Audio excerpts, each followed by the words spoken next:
Breaking news, the first Moderna vaccines being administered today, only 3 days after being authorized by the FDA for emergency use. With Moderna's vaccine being rolled out in addition to Pfizer's vaccine, the federal government plans to distribute nearly 8 million doses this week alone. Attorney General William Barr announcing new charges in the Lockerbie bombing that took place 32 long years ago. Barr's announcement coming 2 days before he leaves office. The Attorney General made clear at his news conference he has no plans of using his final days to appoint a special counsel into either election fraud or Hunter Biden's corrupt overseas business dealings. Joining us now, Tom Fitton, president of Judicial Watch.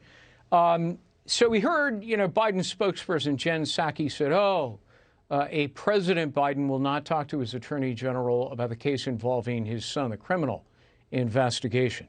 That's a subterfuge, Tom. The question is not whether Biden would talk to his attorney general about it. The question is there a conflict of interest? And under federal regulations, you know this, I know you've read them, regarding the appointment of special counsel, even a potential conflict or the appearance of a conflict of interest demands the appointment. So, isn't this a per se conflict of interest? Oh, it sure would be, certainly under the standards by which Mueller were appointed, which were nonsensical even at the time. He doesn't need to talk to his attorney general about this since it's been wired. The Justice Department under Attorney General Barr protected Joe Biden. Do we think that a Justice Department under Joe Biden wouldn't protect Joe Biden? They stalled it in a way as so that Joe Biden won't get accountability for the next 4 years if he's installed, because the Justice Department rules are they don't prosecute sitting presidents for somewhat obvious reasons, even if the misconduct predates his ascension into the presidency. This is a rule of law crisis once again. The criminal class that is too often in control here in Washington, D.C., got a free pass during the election for the last 2 years, really, as it relates to Joe Biden. And now we're going to be facing a rule of law crisis where we got credible evidence that the potential next president of the United States was involved in RICO-type activity. And Jen Psaki's statement is so disingenuous, it's actually laughable that, Biden's not going to talk to his attorney general. Well, he doesn't need to. What attorney general is going to indict the son of his boss? Talk about job suicide. You'll be an outcast at cabinet meetings. You won't even be invited. Again, coming back to the conflict of interest, think about this. The son of an incoming president will be judged by the president's own Justice Department. This just reaches absurd proportions. And if the Justice Department isn't willing to do anything now, and I don't think it will, even under the new acting Attorney General beginning later this week, the president should appoint a special counsel separately. He has inherent authority under the Constitution to appoint a special prosecutor, and he can do it. And frankly, I don't trust the Justice Department and the FBI.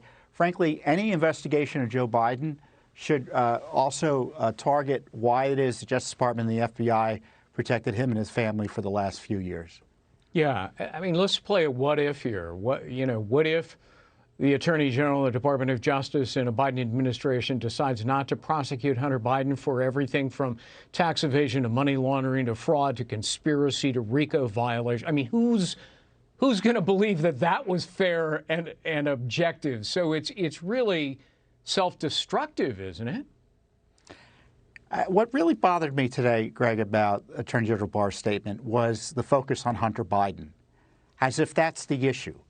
Hunter Biden is just one of the members of the conspiracy, as the evidence shows that we have from the emails and other documents, and as the testimony shows from those who have come forward. So it's not about Hunter Biden, it's about Joe Biden.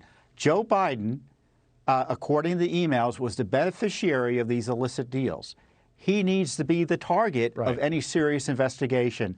And Attorney General Barr's unwillingness to do that is about as disappointing behavior as I can remember in a Republican Attorney General, for sure. And what's so insidious is that Biden refuses to answer questions because all of the reporters are pre-screened and it's all choreographed and the answers are preordained. Biden doesn't even pick the reporters that get to ask the question. It's done by his staff here. And nobody to date has said, Mr. President-elect, did you meet with Tony Bobulinski in the Beverly Hills Hilton in 2017 to discuss Chinese business deals? Are you the big guy? Nobody's asked that question because Biden is so protected by his aides and the media that he's insulated.